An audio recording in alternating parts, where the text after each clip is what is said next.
we got here is a vacuum that had lost a little suction, so we're going to check it and see if it was the motor or what the problem was.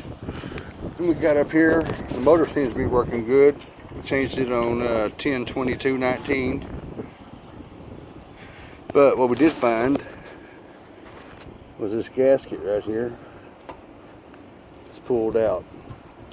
When this gasket gets sucked in like that,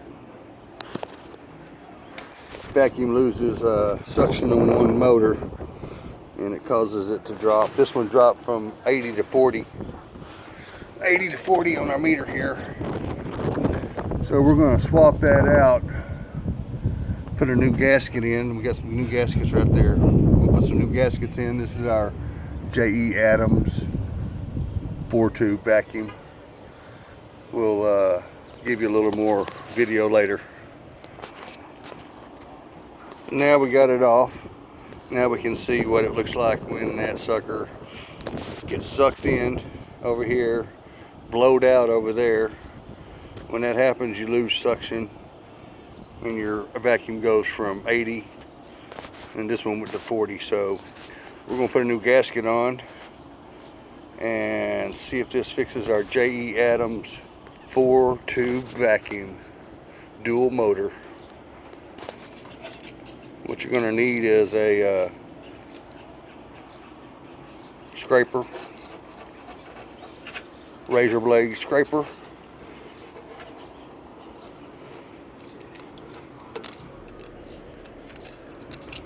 Get the old gasket material off.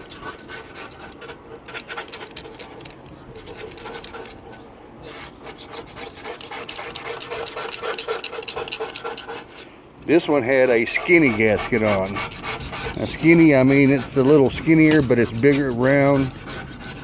You can kind of see the imprint of where it used to go. You can see it's a little skinnier. The ones I put it on now are thicker,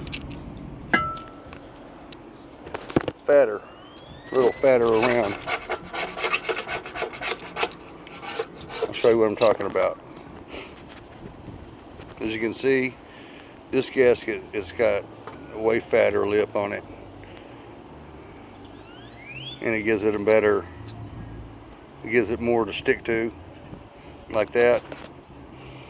These do, I mean, and the thing about it is, the hole is only that small. So it doesn't really matter if you put the big gasket on there with a big hole in it. The hole's only that small, so there really only needs to be that big. So that's why we use these fatter gaskets on our J.E. Adams 4-tube vacs here at Snowflake Car Wash. So I know it's not normal.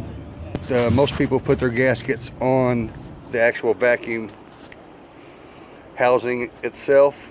Me personally, I put them on the motor, so that way you can get them centered up real good in the center of the motor. I also rebuild my motors with new brushes instead of just replacing them, so it's not like you're just going to throw away a couple of bucks every time. These things are only a few bucks each. The brushes are a couple of bucks each. You can rebuild these motors several times and get lots of life out of them. Get your money's well worth out of these things. So we're going to put this back on and give it a check.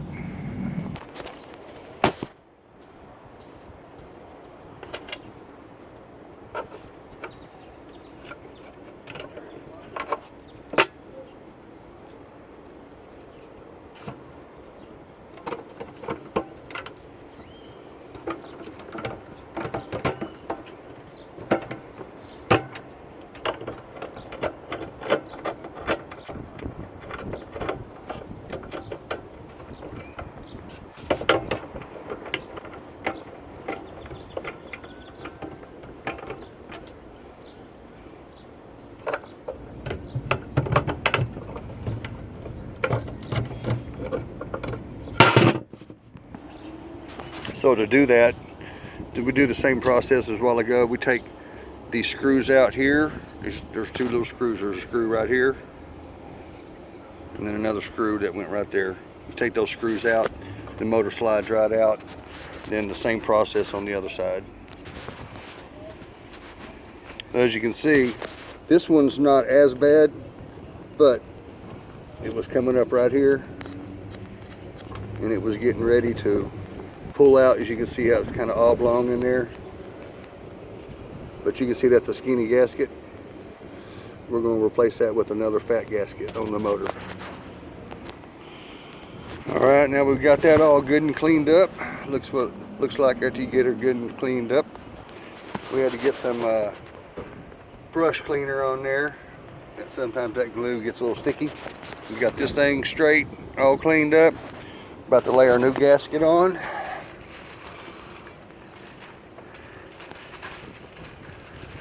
You gotta keep about 10 of these around. We got four vacuums here. Snowflake car wash. It's a nice day for changing motor gaskets. So I changed that motor on 1022.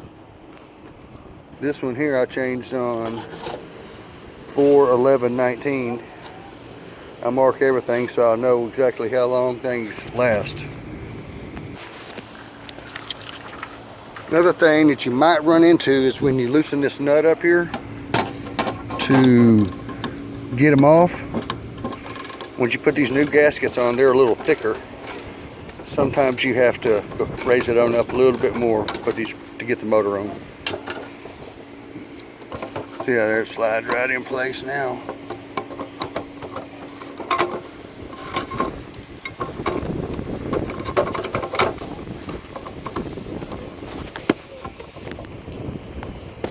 There you go. So now we'll put our screws back in these holes and we'll tighten this nut back down here and get ready to test it. You got to kind of tighten this by feel here because this bracket will bend a little bit. You want it to where the motors don't move around. So that's about it. Let's test it out. Alright, so we got our gauge right here. We're looking for about 80.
Another thing you should always check for is to make sure these little plastic plugs are in. There's 4 of them in these J.E. Adams 4.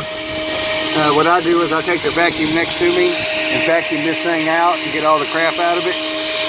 If one of these are missing, that would definitely cause suction loss. Those are all there, so we're pretty sure it is one of our old motors from last May, so we'll change that out. So what we're going to do here, instead of pull this motor back off, we're going to take this cover off right here. And we're going to pull these brushes out. And you need a pair of needle nose pliers to do that. So we're going to pull these brushes out. Take a look at those brushes. Possibly we just change the brushes out right here. As we can see here, the brushes are the culprit right there. Generally, when you're a brush, you pull the brush out, you should have a whole head full of that stuff sticking out to about here. A good inch and a half out. I'll show you what a new one looks like. So when you pull your brushes out, they look like that. There's nothing sticking out. It's time to replace. So here is what the other brush looks like. You can see it's just a little bit more sticking out on that one. But these 2 are definitely wore out. We're fixing to put some new brushes in. And we'll think that got her fixed.